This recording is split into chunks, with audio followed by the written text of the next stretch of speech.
ओम गणेशाय नमः। महाभारत से सीख 33वां अध्याय समझौता का दूत, यही इस अध्याय का विषय है। विराट राजा की पुत्री उत्तरा और अर्जुन का पुत्र अभिमन्यु, इनके विवाह में कई प्रांतों के राजा शामिल हुए।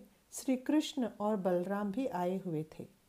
विवाह के बाद यह चर्चा शुरू हुई कि पांडवों को किस प्रकार न्याय दिलवाना चाहिए। श्री कृष्ण ने सभा में बैठे सभी राजाओं को संबोधित किया और कहा, जुए के खेल में छल कपट से कौरवों ने पांडवों को हराया और 12 साल वनवास तथा 1 साल अज्ञातवास भेजा। इसके बाद भी अगर उन्हें न्याय नहीं मिला तो युद्ध के अलावा कोई और रास्ता नहीं है। बलराम श्री कृष्ण की इस योजना से सहमत नहीं हैं। वे इसे नहीं मानते हैं और सलाह देते हैं कि किसी दूत को भेजा जाए जो दोनों पक्षों के बीच में समझौता कर सके। दुर्योधन के पक्ष के लोगों से, धृतराष्ट्र से और गांधारी से दूत को सावधानी और विनम्रता से बात करना चाहिए। फिर बलराम एक न्याय की बात भी करते हैं। सभी लोग जो वहाँ प्रस्तुत थे महल में, जुए का खेल जब खेला जा रहा था, सब जानते थे शकुनी का सामर्थ्य। इस खेल में वो कितना सामर्थ्य था, सब उससे परिचित थे। पांडव भी परिचित थे। खेल के शुरू से ही धर्मराज खेल की हर बारी हार रहा था। ये जानते हुए कि हारने का क्या परिणाम होगा, इसका कद्र न करते हुए धर्मराज अपनी मनमानी से खेल खेल रहा था। इसलिए पांडवों के ऊपर भी दोष है।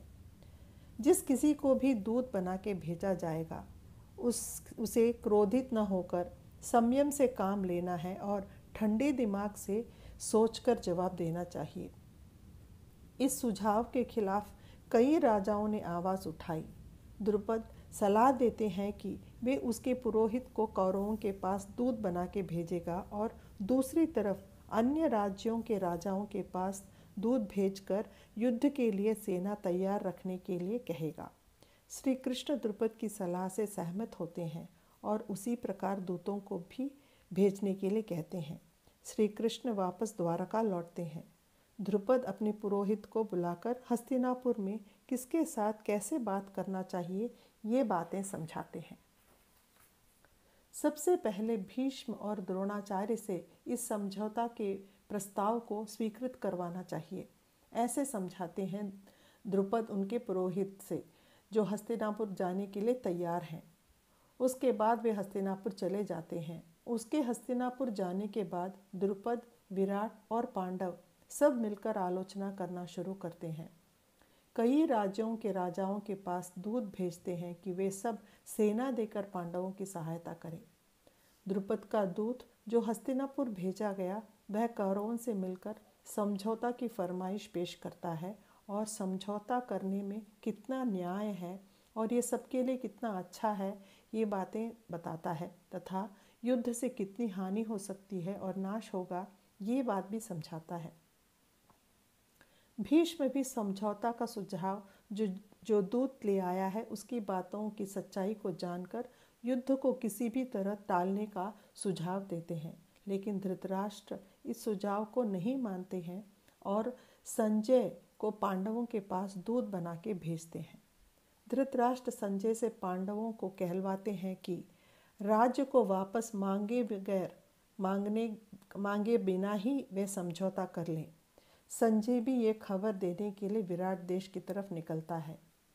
अपने खबरियों द्वारा पांडवों की योजना को जानकर श्री कृष्ण की मदद मांगने के लिए दुर्योधन द्वारका आता है।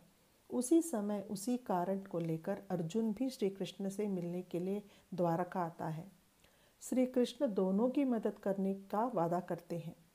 एक को श्री कृष्ण की सबसे बड़ी सेना देने का और दूसरे को स्वयं श्री कृष्ण बिना किसी आयुध या अस्त्र के देने की बात कहते हैं और युद्ध में उनके साथ खड़े रहने की बात भी करते हैं। अर्जुन श्री कृष्ण को बिना अस्त्र के चुनता है और अपनी रथ का सारथी भी कृष्ण बन जाते हैं, उसके रथ का सारथी भी बन जाते हैं कृष्ण। दुर्योधन श्री कृष्ण की सबसे बड़ी सेना मांगता है, क्योंकि दुर्योधन को श्री कृष्ण की शक्ति का अनुमान तक नहीं था और उसकी उतनी ऊंची सोच भी नहीं थी कि वह कृष्ण की दिव्यता को पहचान सके। संजय जो दूत बनकर विराट राजा के यहाँ आता है, वो धर्मराज और कृष्ण से मिलकर बात करता है। फिर धर्मराज और कृष्ण सच्चाई और न्याय समझाते हैं उसे और कहते हैं कि आधा राज्य का हिस्सा पांडवों को दी जाए। अगर युद्ध को टालना ही है तो यही एक ही उपाय है। संजय को समझाते हैं कि तुम इस बात को ले जाके हस्तिनापुर में धृतराष्ट्र को बताओ ताकि युद्ध टल जाए। हस्तिनापुर लौटकर संजय श्री कृष्ण द्वारा बताई बातों में न्याय है, इसलिए उसे स्वीकार करने में भलाई है, ऐसा धृतराष्ट्र से कहते हैं। संजय कहता है, पुत्र प्रेम में फंसकर अगर युद्ध का सामना करोगे तो कौरव वंश मिट जाएगा पूरी तरह से। ऐसा सावधान करते हैं संजय धृतराष्ट्र को। जय श्री कृष्ण।